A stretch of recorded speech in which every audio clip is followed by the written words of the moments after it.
Hello and welcome to the Schooner Pod. I'm your host, Bobby Howard. With me, we got Jamison, we got Ty. And if you're watching this, this is the legit Schooner Pod, not a very fast hot dog eating episode, which is what we did when we started. But we're here for now. We're here for real.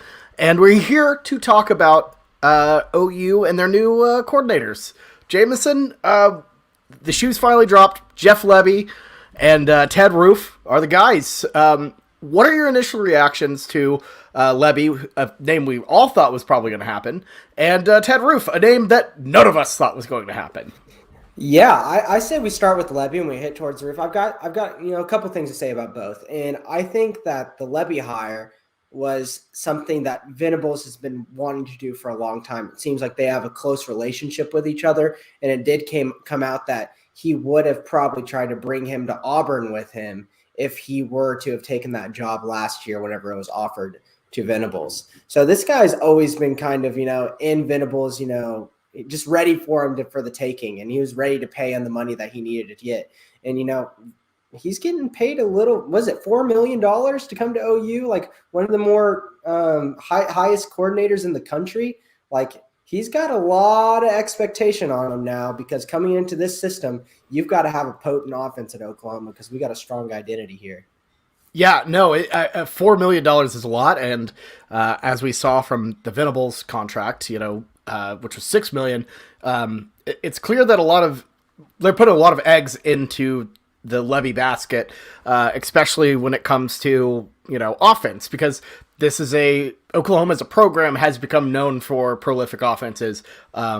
Obviously, with Caleb Williams at the helm, big offensive, mindset for sure. What's up, Jameson? Was it $4 million? Because it came out of my mouth. No, it doesn't seem right. Was it $4 million total? I think it's or two a year. 2 million? 2 a year for 2 years. Yeah. Okay. Two. Yeah. Okay. He's not making $4 million a year. I don't. Okay. Yeah, $4 million Okay, did not sound right. So I am so sorry. That did Yeah. not. As soon as I said that, I was like, just stick with the Jameson, stick to your guns. And as I looked at it, I was like, this ain't right. No, I think it's $2 million. That sounds about. Million. It's still $2 million is still a lot. Oh, $2 million no. is still a lot. Yeah. Yeah. Okay. Yeah. That was Let's just just- weak. Okay. Yeah. He's getting paid a lot of money. Yes, that's So- all in all, whatever it is, it's one of the highest amount in the country for coordinators. So obviously we believe in him a lot. And the way he plays, he's been successful everywhere he goes. I know people talk about whenever you're in Central Florida, who cares?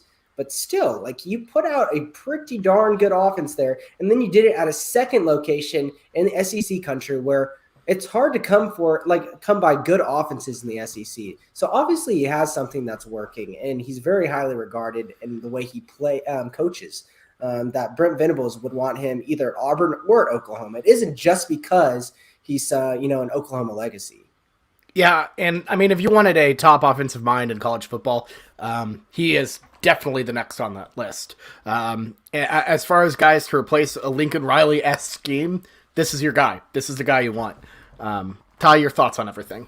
Yeah, I think one of the biggest things that this has done is, obviously we're not out of the woods yet, but it would seem that this has retained Caleb Williams, especially based off of Caleb Williams' recent posting. Just today, he did a big OU photo dump on his Instagram. So that's good to see. That is a benefit. And when we're talking about Caleb Williams, I think it's important just sort of behind the curtain.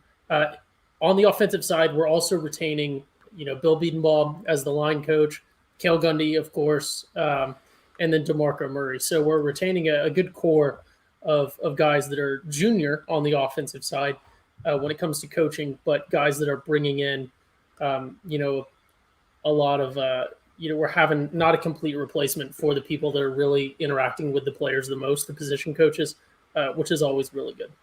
Yeah, Bedenbaugh was a big shoe to fall there. I thought he was instantly USC the night that Lincoln left. So keeping him was huge. Very exciting stuff.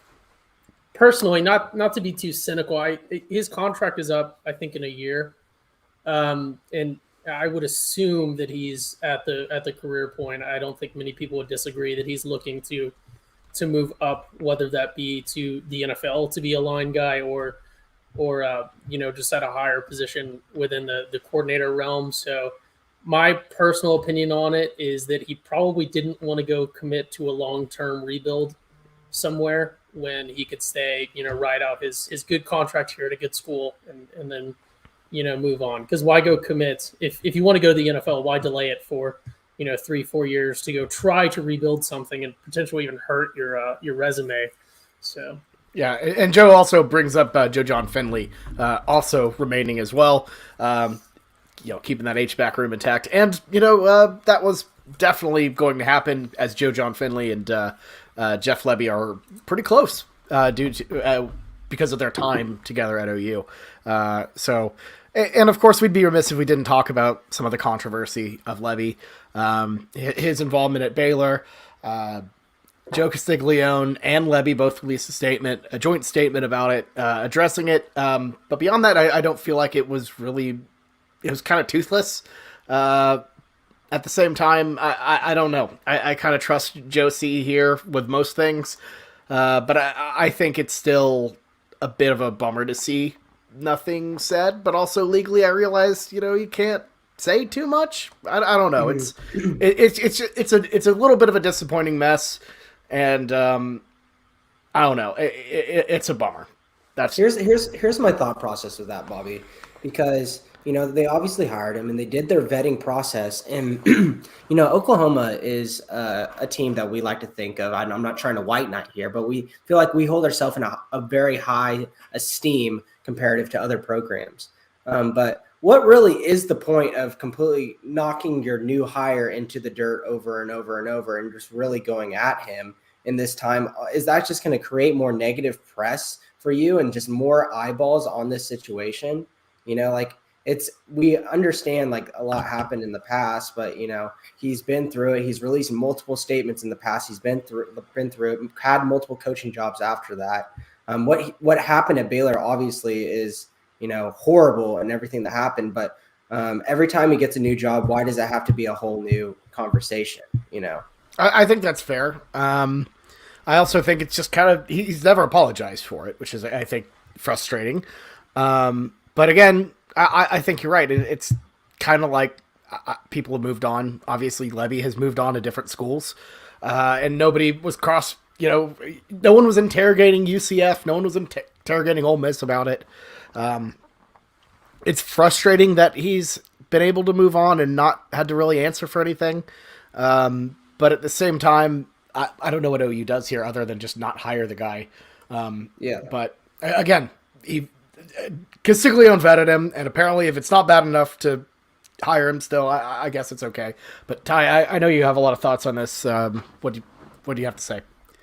Yeah, this one is rough, like you guys have touched on. Obviously, it's unfortunate that we are in a way inheriting a terrible legacy of things that happened at a different school.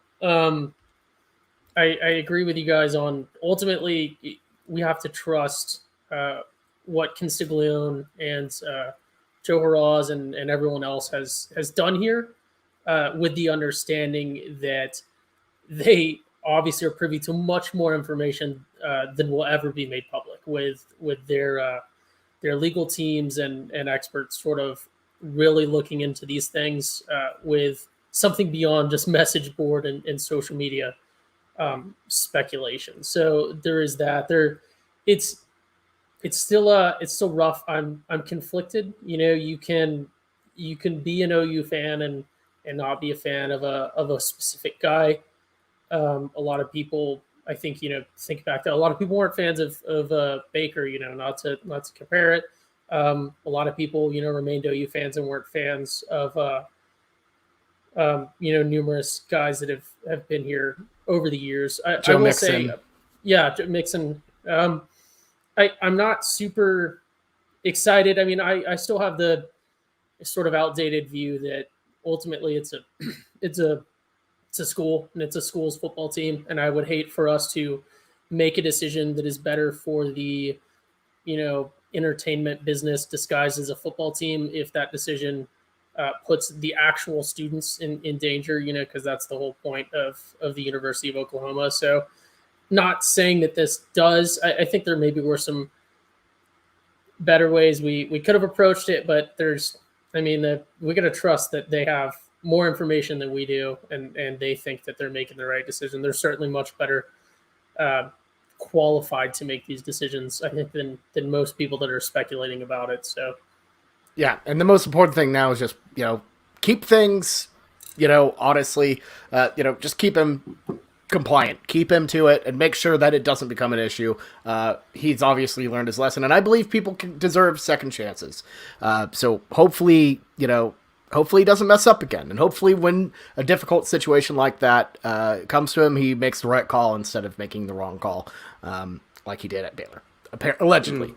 I really want to hammer this in. What I was saying earlier more so was not my viewpoint on Lebby as a person, because I think Lebby as a person made a mistake and did not do the right thing at Baylor. I'm talking about the University of Oklahoma's kind of aspect of it. If they did their due diligence and they did all their vetting, like you said, having to do all these theatrics of trying to saying what we did is not that big of a deal. We trust our process and making all these announcements, kind of what Joe just said in the chat there. It's it's why would you have to do all that much to begin with? There's really no point for Oklahoma to make this a huge deal from their standpoint, because what positive is that going to do for their public image? There's going to be zero positive that comes from it. As long as they address it minorly, dressing it in a major way and damning yourself for it, why'd you even make the hire to begin with?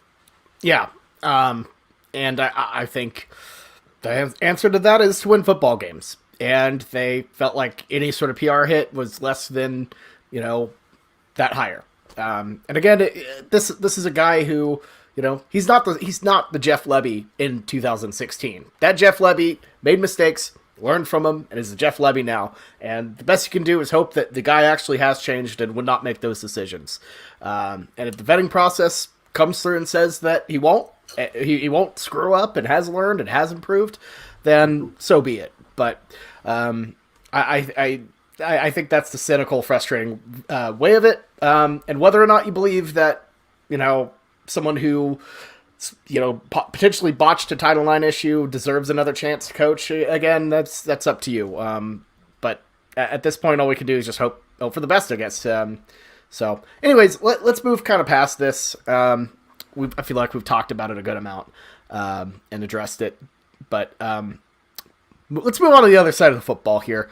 Defensively, Ted Roof, a previous coach basically everywhere in college football, and previously a defensive analyst at Clemson, has gotten the DC position. This, nevertheless, to say, disappointed a lot of OU fans. It was a shocker, kind of came out of left field. Why was this hire made, Jamison?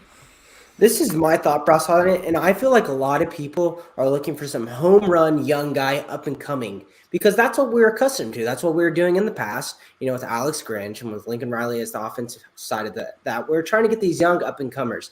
But here's the deal, guys. Lincoln Riley leaving completely set us back in what we want to do and shooting for the stars. And to be completely honest with y'all, we cannot be trying to hit home run hitters every single time we're at bat now in this coaching change. We need to, and like what we did, I think, with Venables is make very high floor guys as our hires, because we're going into a very, very tumultuous time in the SEC.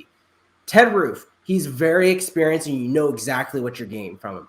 High floor guy. Is he the high ceiling guy? Is he going to bring this new system that college football has never seen and break the defensive system of OU? No. But guess what? We have a very strong defensive-minded head coach who hired a defensive coordinator, something we haven't seen Lincoln Riley do, hire an offensive coordinator as an offensive coach. And what is the point of a guy who already is a defensive head coach, who wants to have a stamp on the defense, to bring in a guy that would have a different system than him? He brings in a guy that has a similar system that he's worked with in the past, and he knows what he's getting from him. So I think it was a perfect hire, in my opinion. Bobby, you're muted. Classic. Of course, some things just never change. And we have a comment here in the YouTube here from T. Huber. Is it better to have Coach Venables with more influence on the defense with the Ted Roof hire? Sword cuts both ways. And, in a way, I kind of agree with you, Jamison. It's when you really look at this, it kind of is it's kind of a position where he's building out a defensive room. And even though Ted Roof has a, shaky record and, you probably don't want him in charge of everything. And on my Twitter, when it came out, I said it was basically like an interim CEO position, but someone, is kind of Logan Roying the thing in the background, which I think it is. Because, let's be honest, Venables is going to have a massive hand in that defense and how it's run and how it's operated and how it works, as the game goes on. Just looking at his energy, looking at how he behaves on the sidelines, how active he is, it's impossible to imagine him not doing that still defensively. Maybe not calling plays, maybe not doing everything, having his hands in it the way he would at Clemson, but I think he's still going to be very, very much like the guy pulling the strings defensively, for sure. And we'll talk about Brandon Hall a little bit, who joined as well, a name we threw out actually, earlier, but that kind of gave me a picture as to what he's doing. He's building a room of defensive minds, but he's still the head guy, and he's just using all these people to kind of work it together. So I think he's probably just a DC in name only. Ty, what do you think? Yeah, it's like we've kind of talked about on some previous when we were speculating about the coaches. Is Ted Roof the number one name that we would have wanted? Probably not. Is he the best guy out there as a defensive coordinator? Probably not. But is he potentially the best one for this system? Because really, when you're building out a team of individuals, it's not always about having just the best pieces, to stack up. Sometimes it's about having the pieces that fit best with each other. And you got to trust Brent Venables here. He knows defensive stuff. He knows defensive coaches and everything else. And I think him bringing someone along that he has worked with before, because if you go look at, I know Clemson had a down year this year. Their defense was very impressive. They held a playoff team to no offensive touchdowns. So he knows what he's doing. I think he will have a pretty big hand in it, but it is good that we have someone out there as a DC to lighten that load. Even if Venables is bearing a large portion of it, it's not going to be a Lincoln Riley, full head coach, full OC situation where there's no one else even close in experience on the offensive staff. We got a guy with a wealth of experience. He has an abysmal record as a head coach, but he's been a head coach at a D1 program before, which is going to come with some understanding. He has worked with Venables for a year before. So I think that Roof is a good get here. And really, you can't tell that past performance is not indicative of future results. We don't know what this next year is going to hold. Maybe this is the system where he finally clicks. Some guys don't work in any system. Some guys, just require certain things around them, and then other guys can go succeed anywhere. So we'll just see what we have here, but I don't think anyone should be worried. I agree. And the name that kind of, I think, made a lot of big OU fans kind of less worried about, like I said earlier, Brandon Hall, Troy's defensive coordinator, like head DC, not just a defensive coach. Their DC kind of taking a step down in terms of position, but a step up in terms of, job quality. Oklahoma is obviously a step up from Troy. So, Jamison, we kind of talked about it a little bit last podcast, but your thoughts on the addition of Brandon Hall? So we have not officially added him yet. The scoop, whatever tweet was, they had like sources that he was going to get added, but it's still in limbo. But whenever things are tweeted out like that, you can kind of read the tea leaves. And this was a guy that Brent Venables reached out to very early in the process, just right around the same time he was talking to Levy, as a guy he wanted to hire to his staff. We thought that he would be a defensive coordinator, the guy that they would hire. But now he's moving to safeties from DC at Troy. And while that you do think that's going down a little bit, like this is Oklahoma, like the place that he was in the past. And whenever you're on the big stage, and if your group performs well, you can move up to a higher rank. So, in all honesty, is it a downward move, lateral move? No, but I think it's more of a bet on yourself move for him if he does indeed take this job. Because if his group does well on a more national spotlight, he should be able to move up in this world if he wants to. And potentially at Oklahoma, honestly. Ted Roof is kind of old. He's been around like a while, and if you look at his Wikipedia page, he moves around a lot. So, that could be a position where he is in line for that top job, succession-wise. So, Ty, your thoughts? Yeah, obviously until things are fully, inked down with the lawyers and everything, we don't know. But like we talked about in a previous podcast when we were talking about Hall, it's good to see someone that has some connection, obviously not a huge one, but some connection to the Tulsa high school football scene, because that's something that OU really needs to get better at recruiting. Tulsa does, obviously doesn't produce the same amount of people as some other cities, but Tulsa produces quality players, and OU has historically been very bad as the flagship in-state program at recruiting from our second largest city.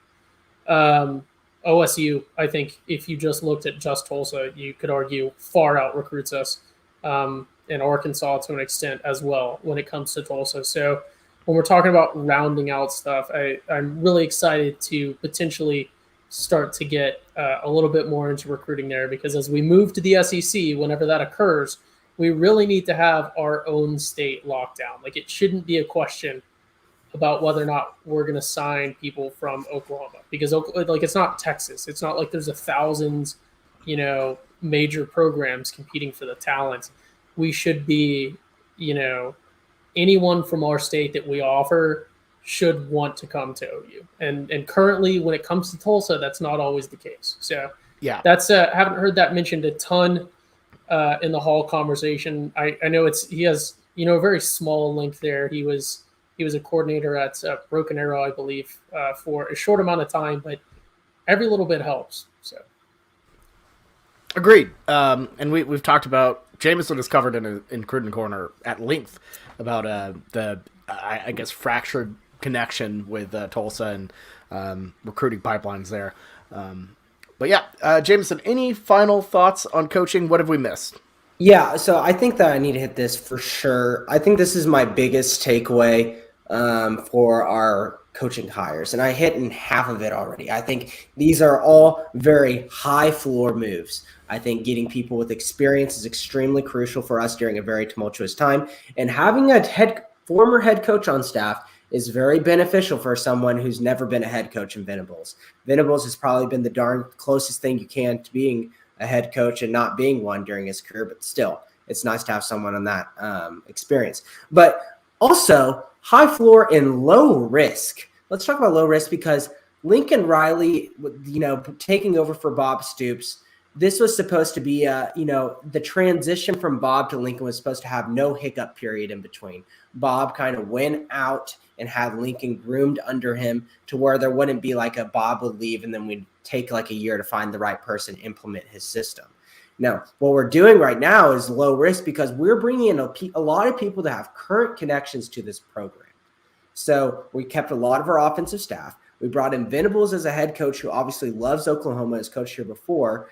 And then we bring in guys like Brandon Hall, who has big time connections to OU, and also the same thing with Jeff Levy.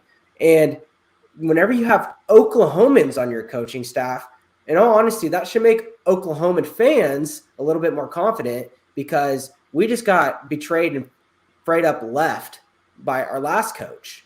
So this is kind of a nice little thing, little safety blanket crutch for us, that we know that we have guys that truly enjoy and love and have links to Oklahoma, rather than just got hired here and artificially made them on their own. Yeah, it's interesting too because this is the first total rebuild we've really had of a coaching staff since Stoops got hired. Even when Lincoln Riley came in, he basically just hopped in and took over Stoops' staff across the board. Not really any changes whatsoever. His first year, and then slowly started adding his guys as that progressed.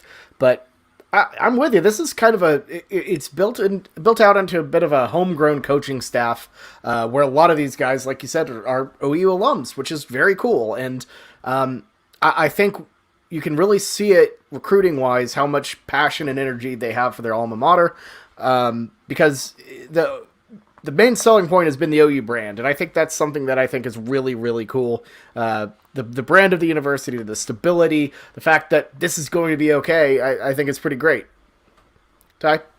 Yeah, no, I think it's funny. You were talking about how the Stoops to Lincoln Riley transition, he just sort of retained everyone that was there and obviously made some changes as he was here, but didn't change a whole lot. And now with the Riley to Venables transition, once again, as Riley took just a bunch of old Stoops guys and continued forward, Venables is just taking a bunch of old Stoops guys and moving forward, being an old Stoops guy himself. And before I pass the baton off to Jamison, I do want to mention, because it's so amazing that we have it, we can't not mention it. You talked about Ted Roof being able to bring some experience as a head coach at Duke, I believe, to the Venables staff, as Venables has never been a head coach before.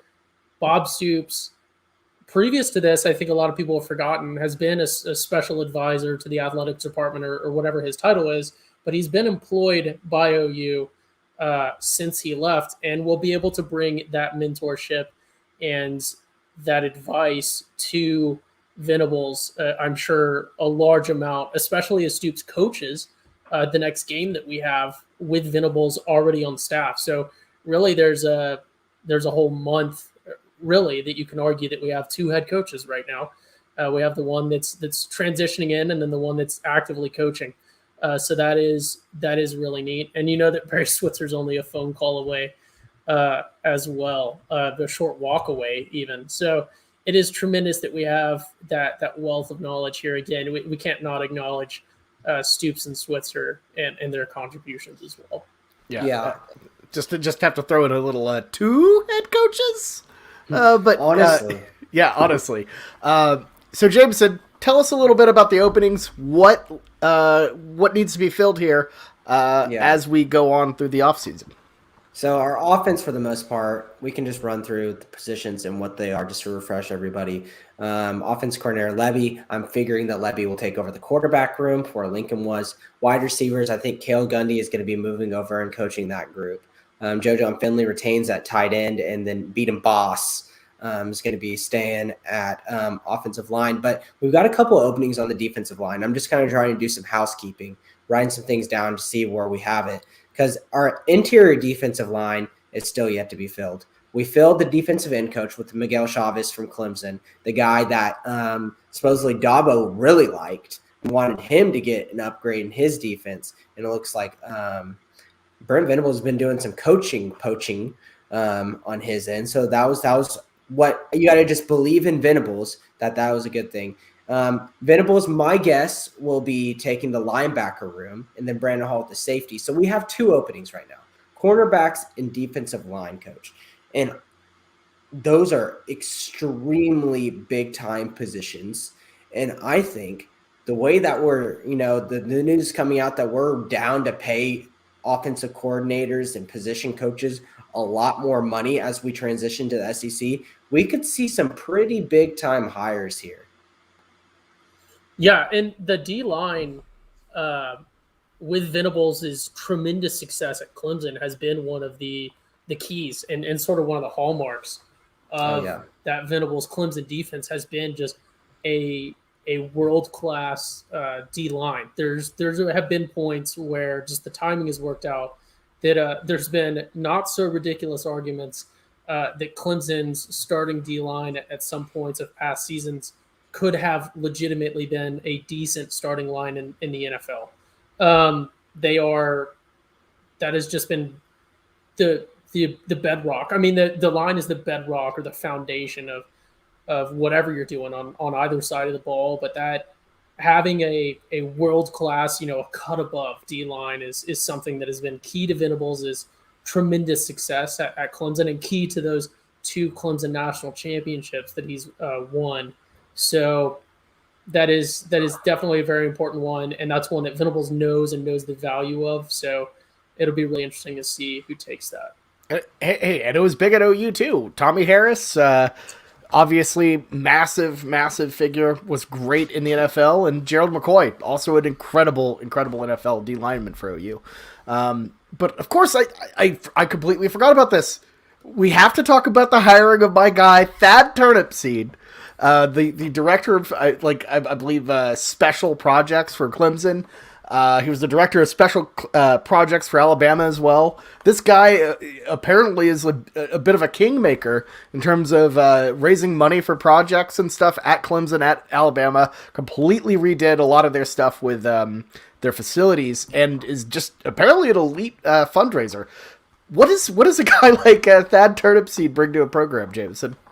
I don't know, but the news is that they were even considering him as a Clemson athletic director candidate. That's like how big of a deal this Turnipseed guy is. Whatever he touches, you said, turns to gold.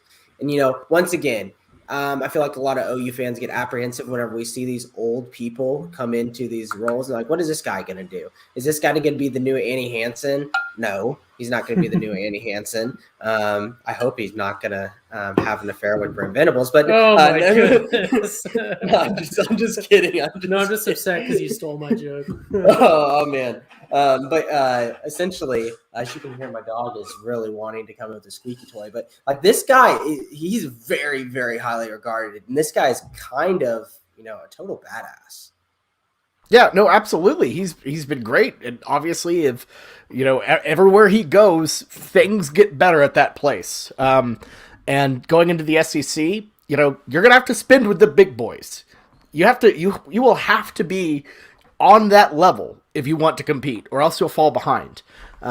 Because let's be honest, the amount of money they're throwing around there is just next level. SEC is as good as it is for a reason. Ty? Yeah, and just to sort of touch on for our less read in listeners and viewers on Thad Turnipseed, absolutely go Google him. But so he started out at Alabama, and he started out as just sort of a project manager for construction stuff, and managed some construction, some stadiums, some athletic improvements for Bama. And I guess was just so good in meetings, like you guys talked about, being a fundraiser, being a people's person, just having that ability to make friends and influence people.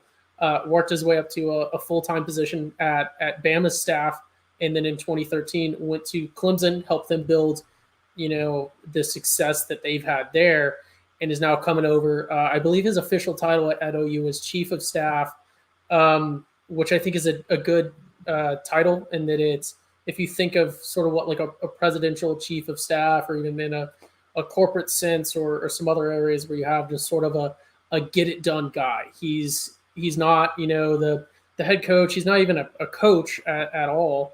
But he's just someone that just gets things done. Like director of special projects. Just something comes up. Hey, we need a guy to go raise funds. We need a guy to manage this project. We need a guy to, whatever. He's just apparently a guy that just gets stuff done, and wherever. I mean, he's only ever been he started his career at Bama, really, when it came to being involved in athletic departments, and then Clemson, and now Oklahoma. He bleeds, blue blood, and he's just a guy that gets stuff done, makes friends wherever he goes, and when you see him, when he's on your side, you know that you're going to be very successful. So really cool, and then just an amazing name.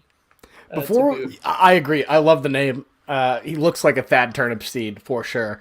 But before we move off my guy Thad Turnipseed, James, I gotta ask, what's his Game of Thrones comparison? Is he college football Littlefinger? Because he kind of feels like college football Littlefinger in terms of kind of came from nothing, rose the ranks, master of coin. I don't know. He seems like a sneaky guy who found his way into royalty. Are we gonna make another joke about how he owns a bunch of brothels? Hey, he might. He very well might. Who knows? I don't know if I want to. That be turnip comparing seed anyone moves to in silence, Littlefinger. man. Littlefinger obviously spoiled very quickly throughout that show. So let's not make it. You know what? Why don't we just not relate Game of Thrones and HBO television unless it's Succession, I guess. Hey, I love my references. I'm sorry if I'm bumming people out in the comments. I'm just saying. For the most part, I don't think anyone. You could really dive deep into a lot of Game of Thrones comparisons and see how horrible of a comparison it is, just because everything in there is just so messed up, except for a couple people. But everyone's a head case in their own way in that show. So I would like to think that Thad does not have any weaknesses, and he's just like I said, is just amazing at everything he does. So hopefully he views Oklahoma as his next challenge. Someone who comes in who's been through all of this and gotten Clemson, gotten Alabama in such great spots, coming to Oklahoma, let's hope he still has that fire in his belly to make, another, big time jump when it comes down to program, hype and program like notoriety. So that's something to keep an eye on. But for the most part, we probably won't hear about him in the public eye much. He'll be doing everything behind the scenes. And if things are going well at Oklahoma, we can probably give him a pat on the back. But other than that, I bet we don't hear much about him for years to come. I still think he's Littlefinger, but whatever. He's if I had to come up with a show comparison, I don't know if you guys even are familiar with the Billions or have seen it, but he's Wags from Billions, who was also a chief of staff. There you go. Gets stuff done. Yeah, he gets it done. He's the fixer. He's great. Yeah, he's an enforcer. That's what he does. That's how he makes his money, really. Enforcer. He goes around to the local businesses on Campus Corner and collects protection money, or he'll let the football players come knock everything over. He's like, they do that anyways. Yeah, Logi's bathroom. Yeah. Hey, but thank God That's the Spence is thing. gone. That's part of the mob tactics, right? You go and you break stuff, and then a week later or however much later, Thad Turnipseed rolls up and he's like, "Hey, you give me 5% of profits every week, and I'll make sure this doesn't happen again." How protection works. He's Chris R. from The Room. He just shows up and he asks, "Where's my money, Denny?" We're stretching another. We're stretching too far. Yes, but yeah, I think it's going to be very positive for us overall because Annie Hansen absolutely, even though there is word around the program that she might have been a bitch. Whoa!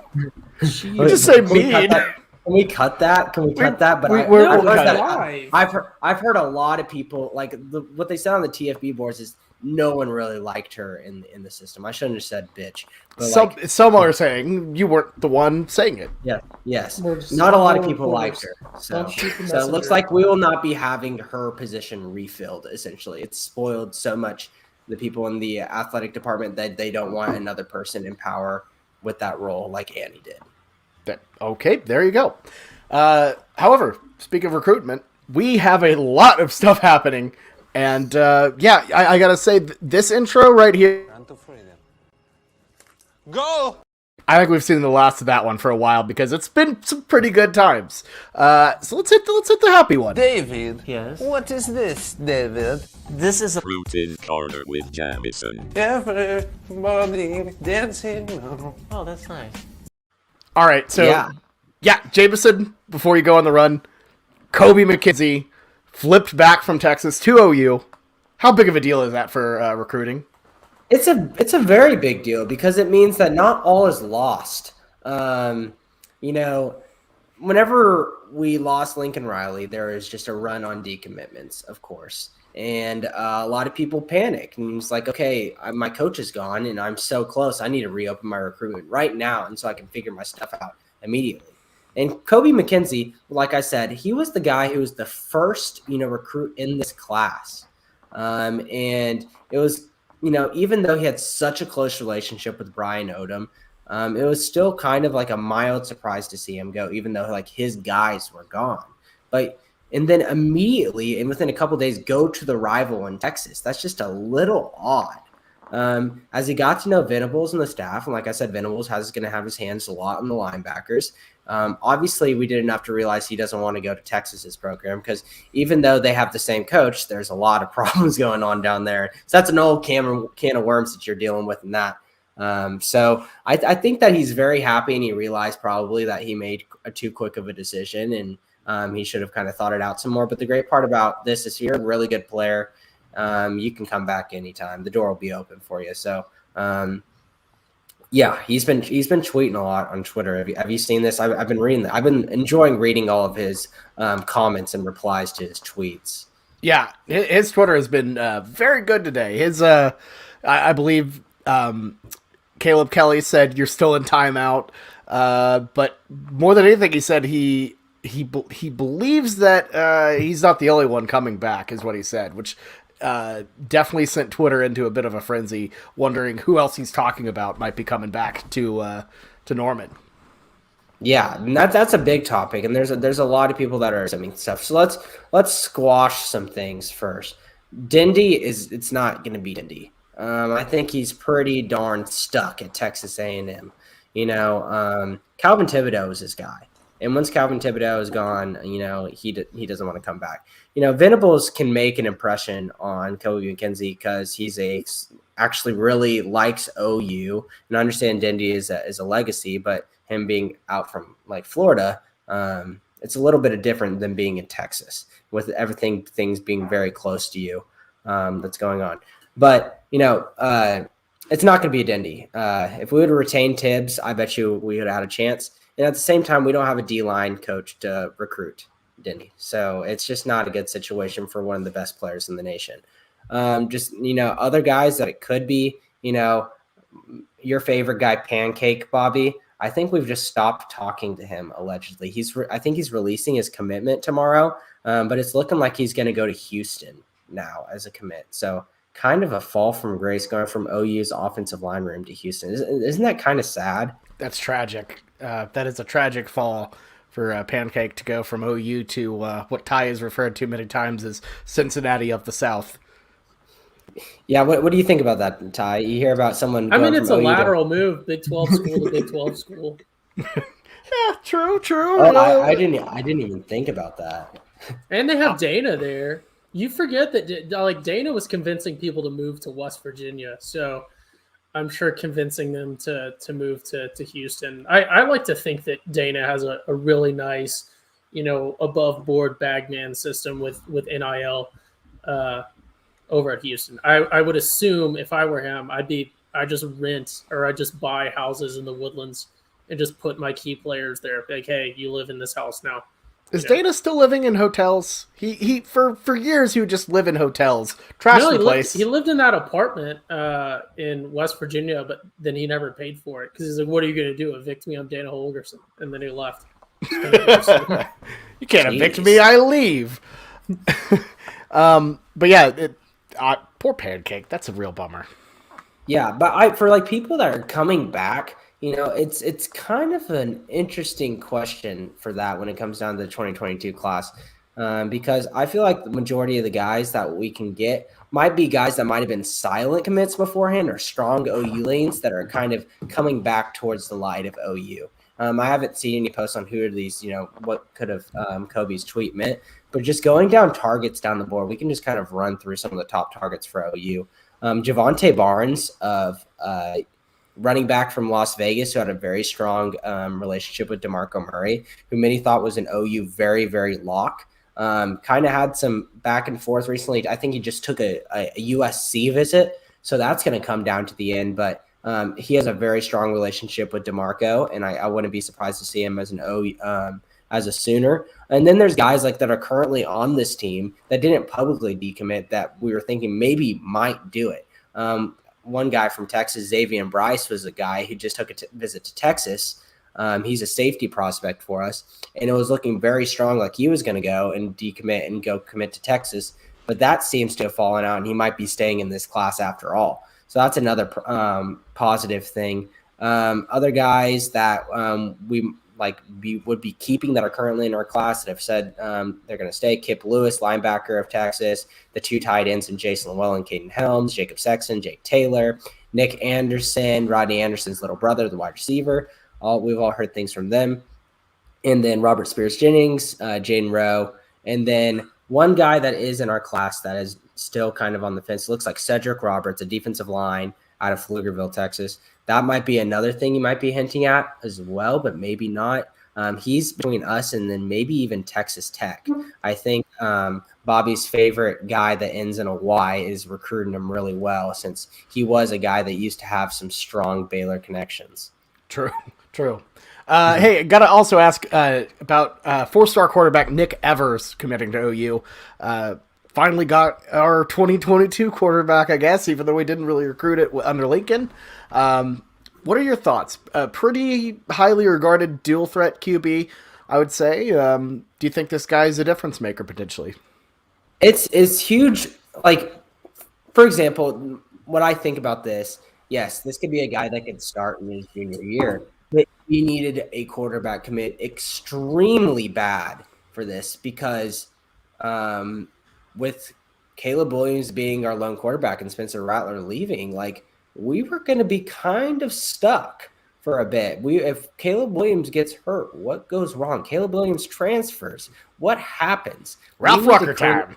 Yes, we need to create some depth in that quarterback room fast, because while we're still Oklahoma and we have some clout on the quarterback end and we have an offensive coordinator that is going to put out what I think is the best NFL quarterback option, Matt Corral. I understand there's a lot of draft scouts that disagree with me. I think Matt Corral's got an it factor to him. I just really like the way he plays.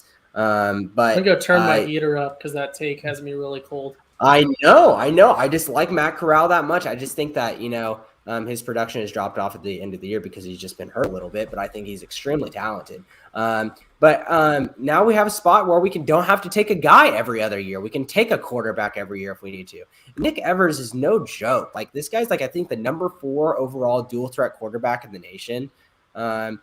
This guy's pretty good, and he's going to bring some friends with him. He just decommitted from Florida, and there's another wide receiver that just decommitted from Florida as well that just visited the same weekend as him and is strong leaning to OU now as well. Okay, now I'm completely blanking on his name. One second, I'm going to find this stuff. While you're looking it up, Jamison, I want to mention something for the listeners. Jaden Gibson? Yes, but go ahead. Go ahead, Ty. I was just going to mention real quick, Nick Evers, like you guys said, dual threat quarterback out of Flower Mound, 6'3", 188 in high school. He is going to be a big boy when he gets on a college strength and conditioning program. We're talking about Jalen Hurts, if Jalen Hurts was fast and could throw accurately. So, I don't know. Comparison. Just a large lad. Big Ben ran a 4.3. I need to watch more tape on him.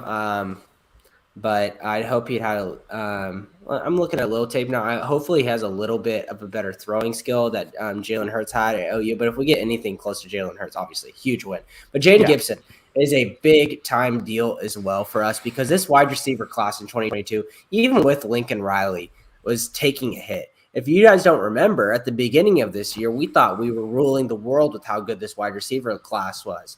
But then we slowly started to lose them. Number 3 player overall in the nation, Luther Burden, decommits and then commits to Missouri, his hometown state, probably because he just got a monster NIL deal. But that hurts. And then Talon Shetron decommits and goes to OSU because he wants to play with his brother, and we won't offer his brother. I think they're fraternal twins, so not identical twins, but they are the same age. So Talon seems to have gotten a couple of better genetics in the gene pool when it chose from his brother. And then also Jordan Hudson, now TCU commit.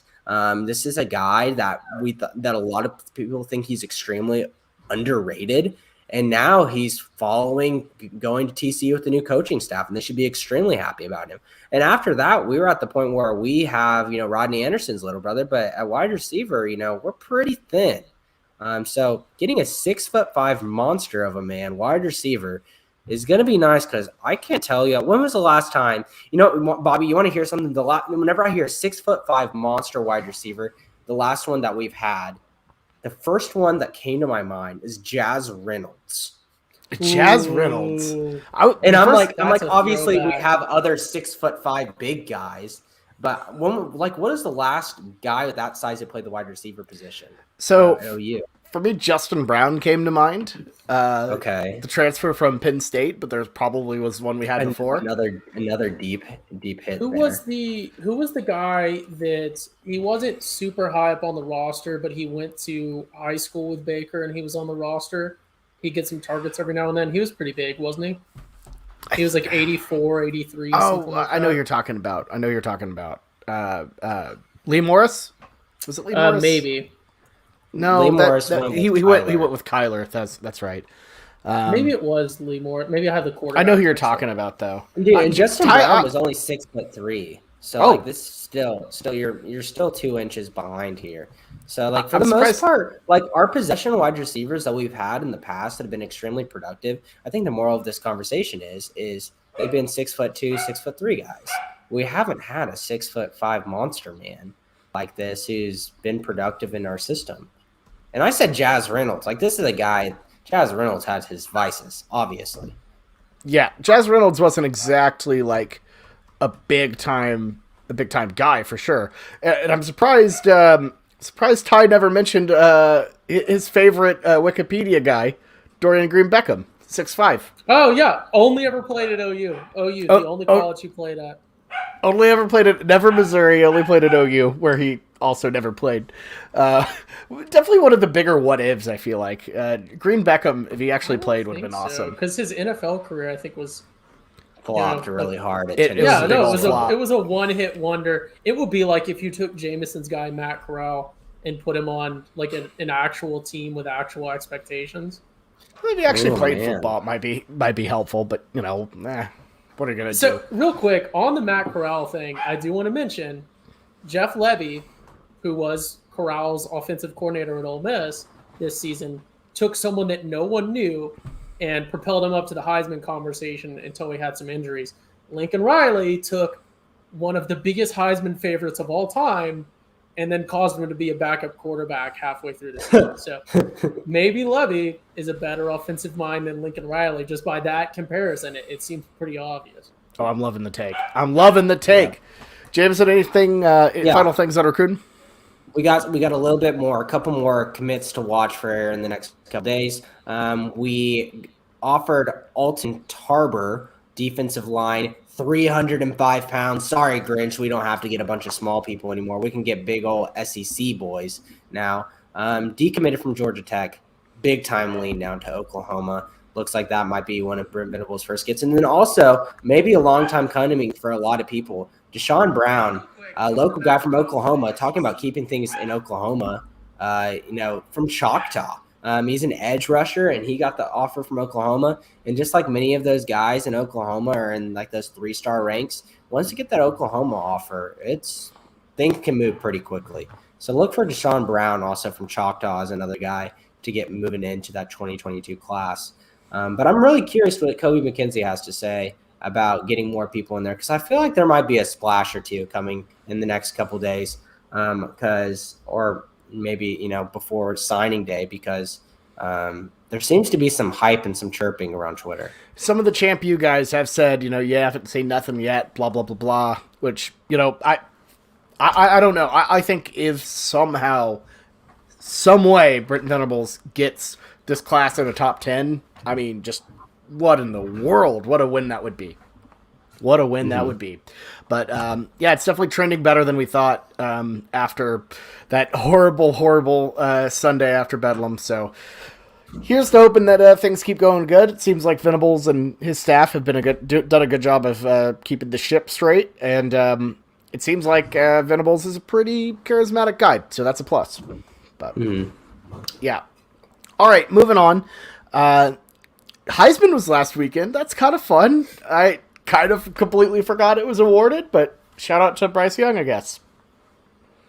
Yeah, Yay. I mean, good for him. Maybe it's a bigger deal if you're a Bama fan, or if you had a guy going. One of our friends mentioned that it's sort of a lame award in that you can't win it on the defensive side. There's just no way because of how flashy and how it's almost a not a branding thing, but it's you don't actually even have to be the best. You just kind of have to be the best, and then also the catchiest in the media or whatever else. I do want to say it's kind of lame when you are the starting quarterback at the University of Alabama, the number one ranked team, the favorites to win the national championship. You were a starting quarterback your entire high school career, your entire middle school. Like, you've done nothing but been the star player everywhere you've been, and then you say that you hate that people have doubted you your whole life when that's just not true. But that's always been pretty funny. Everyone slept on me, this 5-star, number one recruit. Nobody believed in me except for Nick Saban, the greatest. Except for everyone that follows college football. Let's not forget, this guy was the Gatorade Player of the Year in high school out of modern day, and this was a guy that, if it wasn't for Spencer Rattler, he would be an Oklahoma Sooner. Do y'all remember that? Whenever we were talking about that in Recruiting Corner, like, this guy was huge on OU, but he was a little bit turned away about coming in that year after, right after Spencer. But what if he just had some magic glasses that could see in the future and realize that Spencer just had just a bunch of fake stock in him? We could be talking about Bryce Young, Oklahoma quarterback, but at the same time, if he had magic glasses, if he came, then we wouldn't have had Williams. And if he had magic glasses, he wouldn't have come, right? He's already won the Heisman. There's nowhere up from there.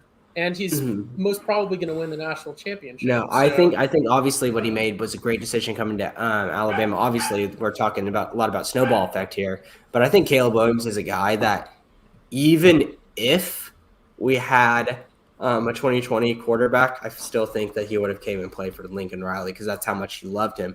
But at the same time, if Bryce Young was a huge Lincoln Riley guy, and him being from Southern Cal, I wouldn't have been completely surprised at all if he would have been USC's quarterback next year. So what would you prefer, him as USC's quarterback next year, or would you have preferred him to stay in Alabama? To be completely frank with you, even though we're going to probably have to we probably won't have to deal with him. We definitely won't have to deal with him in the SEC. I still would rather him be in Alabama than have Lincoln Riley have a quarterback like that.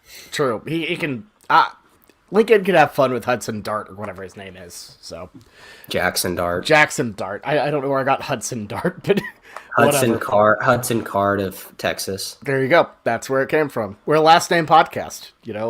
Always were. Always have been. I always forget. Are we first name or last name? I think we just screw up everybody's names. We are a one name podcast. We get one and we stick to it. Yes, pretty much. So, okay, we would be remiss if we did not talk about Army Navy. By the way, Ty and I did a little preview, and Ty, your midshipmen got the dub. We said anything could happen in a rivalry, and boy, did something happen.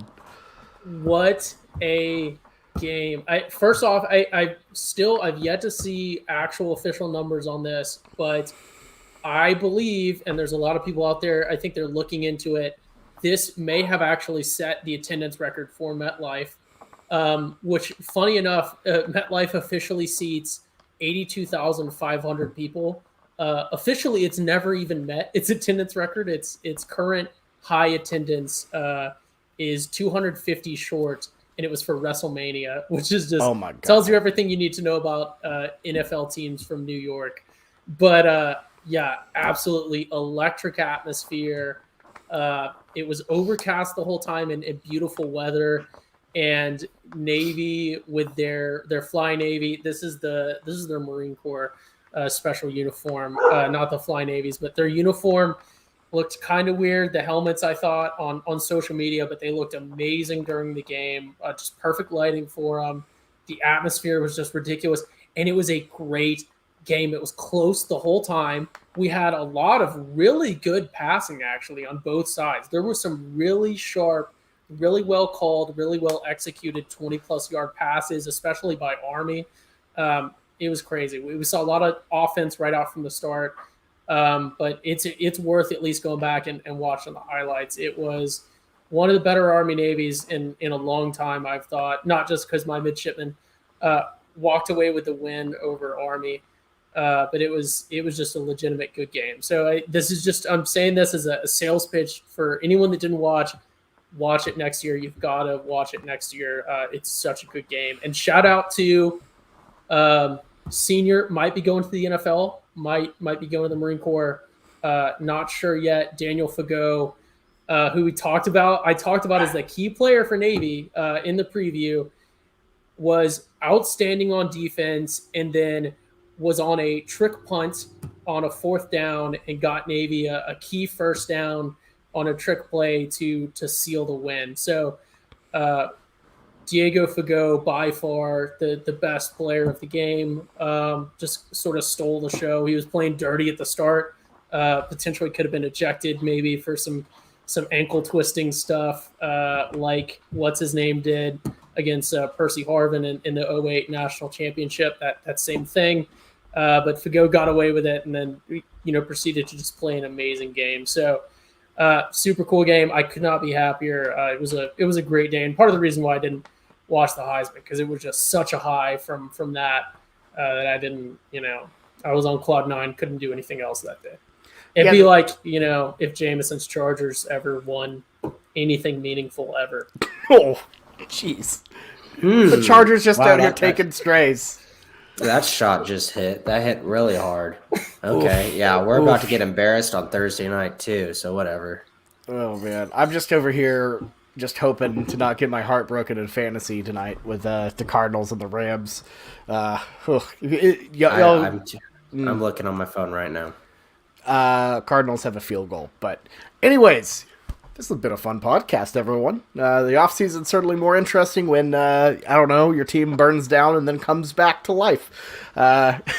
So we have a lot more interesting stuff for sure coming down the pipeline. National Signing Day, only a skip away, the early signing period, that is.